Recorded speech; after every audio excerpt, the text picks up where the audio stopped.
ওয়ালাইকুম গাইস। অতি দুঃখের সাথে জানানো হচ্ছে যে আমাদের মাঝখান থেকে না ফেরার দেশে চলে গেছেন অ্যাডভান্স গেমিং। ইন্না লিল্লাহি ওয়া ইন্না ইলাইহি রাজিউন।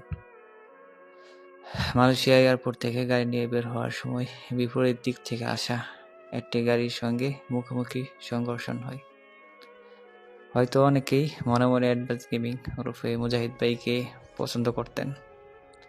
তো সবার কাছে অনুরোধ থাকবে, মানুষ হিসেবে তাকে ক্ষমা করে দেবেন।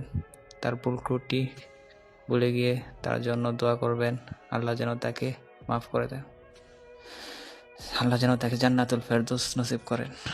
আসলে আজকে আমি কথা বলতে পারতেছি না, আমার নিজে থেকে আমি কেমনে বলতেছি আমি গুছাইয়ে বলতে পারতেছি না। সবাই আমার বয়সটাকে ইগনোর করবেন আর তাকে ক্ষমা করে দেবেন।